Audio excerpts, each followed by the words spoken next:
Hello friends, మనమందరూ specs అయితే వాడుతున్నాము.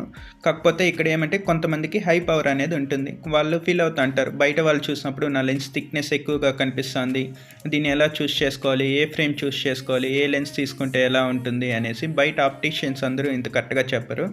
మీరు ఇలా ఫాలో అవ్వండి, మీకు కన్ఫర్మ్ అనేది బెటర్గా అయితే చూస్ చేసుకోవచ్చు. ఫస్ట్ ఆఫ్ ఆల్ ఏమంటే మీరు ఎప్పుడు కానీ స్క్వేర్ ఫ్రేమ్ కానీ రెక్టాంగిల్ ఫ్రేమ్ కానీ చూస్ చేసుకోకూడదు.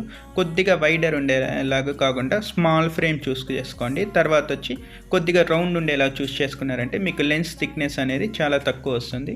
ప్లస్ ఇంకోటి ఏమంటే మీరు basic plastic lens, polycarbonate lens కాకుండా 1.67 కానీ 1.74 కానీ, మన ఇండియాలో 1.74 అనేది చాలా థిన్ లెన్స్ అనమాట. ప్రజెంట్ అయితే మీరు ఈ లెన్స్ కానీ చూస్ చేసుకున్నారంటే మీకు ఎంత హై పవర్ ఉన్నా మీకు ఫ్రేమ్లోనే కొంచెం థిక్ ఫ్రేమ్ చూస్ చేసుకున్నప్పుడు అందులోనే ఉంటుందన్నమాట.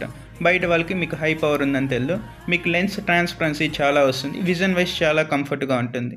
ఇలా అయితే మీరు ఫ్రేమ్స్ అనేది చూస్ చేసుకోవచ్చు.